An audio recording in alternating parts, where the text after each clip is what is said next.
हमने शहर को दी एक नई पहचान, हम हैं सिंघानिया बिल्डकॉन।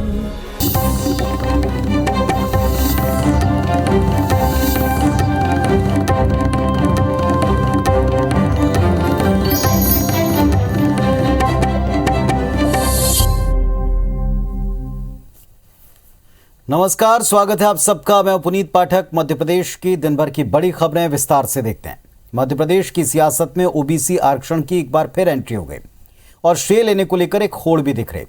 पूर्व मुख्यमंत्री कमलनाथ के मुख्यमंत्री रहते हुए ओबीसी वर्ग को 27% आरक्षण देने पर आज ओबीसी संगठनों ने उनको सम्मानित किया।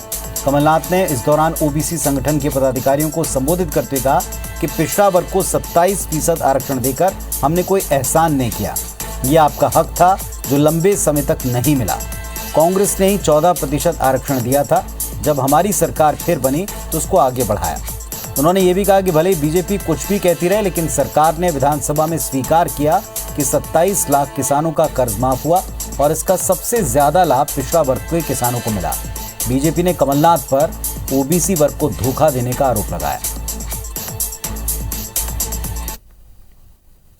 आगे का रास्ता बहुत लंबा है। अगर 51%, 52%, पिछड़ा वर्ग की आबादी है, तो जो बेरोजगार है 55% तो उसमें हमारा पिछड़ा वर्ग होता है।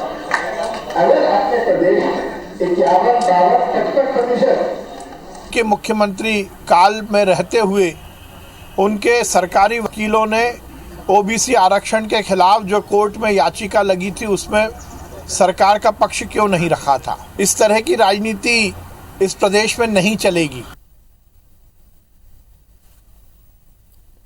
विधानसभा समितियों को लेकर कई विधायक ऐसे हैं जिनकी निष्क्रियता से कामकाज प्रभावित हो रहा है और इस मामले पर विधानसभा अध्यक्ष गिरीश गौतम ने कहा कि ऐसे विधायकों की सूची लंबी है जिन्होंने विधानसभा समितियों में शुरू से लेकर आखिर तक एक भी बैठक में हिस्सा नहीं लिया।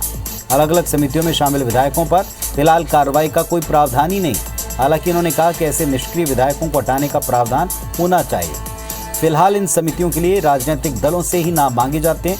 जो नाम दिए जाते हैं उन्हें संबंधित समितियों में जिम्मेदारी दी जाती है। उन्होंने कहा कि मार्च में फिर समितियों के कामकाज का अवलोकन करते हुए पुनर्गठन होना है।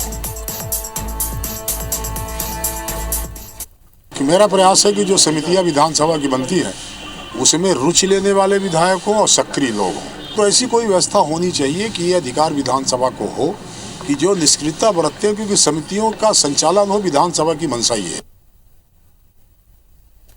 जबलपुर में मनमाने बिजली बिलों और बिजली से जुड़ी समस्या को लेकर यूथ कांग्रेस ने बड़ा आंदोलन किया। यूथ कांग्रेस के प्रदेश अध्यक्ष विक्रांत भूरिया के नेतृत्व में सैकड़ों कार्यकर्ताओं ने बिजली कंपनियों के दफ्तर का घेराव किया। रामपुर चौक से निकली यूथ कांग्रेस की हल्ला बोल रैली में कांग्रेस के विधायक, पदाधिकारियों समेत सैकड़ों कार्यकर्ता शामिल हुए। कार्यकर्ताओं ने बैरिकेड्स तोड़कर आगे बढ़ने का प्रयास किया और तभी पुलिस के साथ जमकर झड़प हुई। पुलिस ने वाटर कैनन का इस्तेमाल किया, साथ ही लाठीचार्ज की बात भी की गई, जिसमें बरगी से कांग्रेस विधायक संजय यादव और यूथ कांग्रेस के कई कार्यकर्ता घायल हो गए। पुलिस ने बल प्रयोग करते हुए सैकड़ों कार्यकर्ताओं को गिरफ्तार किया, जिसका कांग्रेस ने विरोध किया। तरुण भनोट ने कहा कि अगली बार जब कांग्रेस की सरकार आएगी तो बिजली बिल माफ किया जाएगा।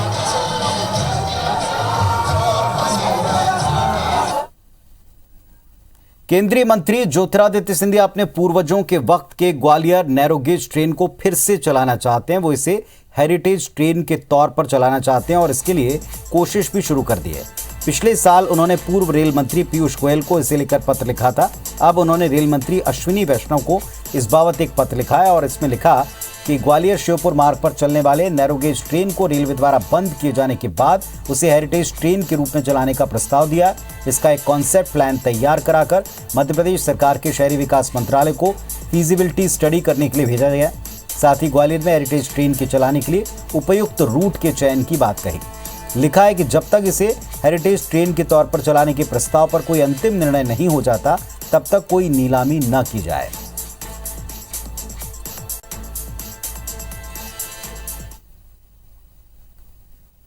मध्य प्रदेश के गृह सचिव राजेश राजौरा और होमगार्ड डीजी पवन जैन पर अदालत की अवमानना की कार्रवाई हो सकती है।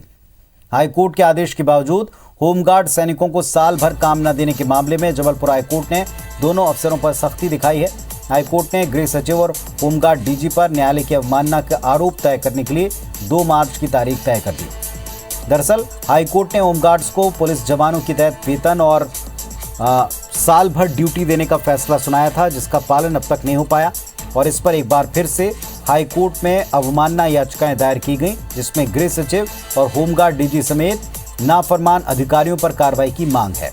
फिलहाल हाईकोर्ट ने कहा कि अगर 2 मार्च तक पुराने आदेश का पालन किया जाए तो फिर उसकी स्टेटस रिपोर्ट सौंपी जाए या फिर इसका जवाब दिया जाए।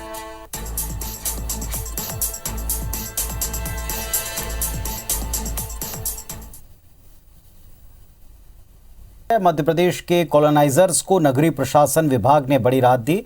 अब कॉलोनाइजर्स एक ही रजिस्ट्रेशन पर पूरे प्रदेश में काम कर पाएंगे।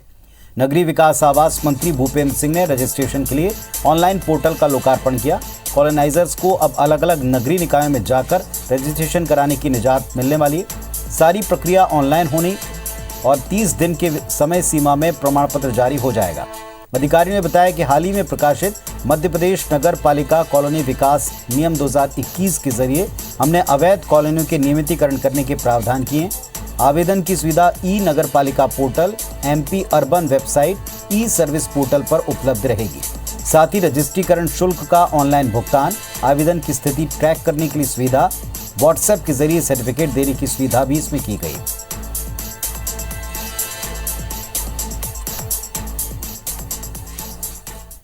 प्रदेश में इंडस्ट्रीज को बढ़ावा देने के लिए भोपाल में कार्गो हब बनाया जाएगा। 50 एकड़ में फैला प्रदेश का सबसे बड़ा कार्गो हब होगा। जिला प्रशासन ने एयरपोर्ट अथॉरिटी की मांग पर जमीन आवंटन का काम शुरू कर दिया। यह बैरागढ़ कला में बनाया जाएगा। भोपाल से भेजे जा रहे कार्गो की क्षमता बढ़ाने और इंदौर पर निर्भरता खत्म करने के लिए कार्गो हब का निर्माण हो रहा है।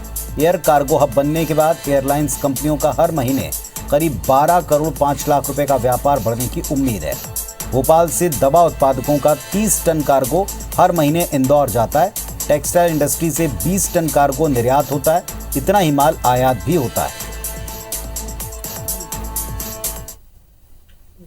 व्यवस्था की जा रही है कि एयरपोर्ट के एक्सपेंशन के लिए या कार्गो हब के एस्टैब्लिशमेंट के लिए किसी भी भूमि की यदि आवश्यकता है तो हमारे माध्यम से किसी प्रकार की कोई दिक्कत ना हो, परेशानी ना हो और लैंड अलॉटमेंट सुनिश्चित करते हुए हम लोग शहर के विकास के लिए एक अच्छा काम कर सकें।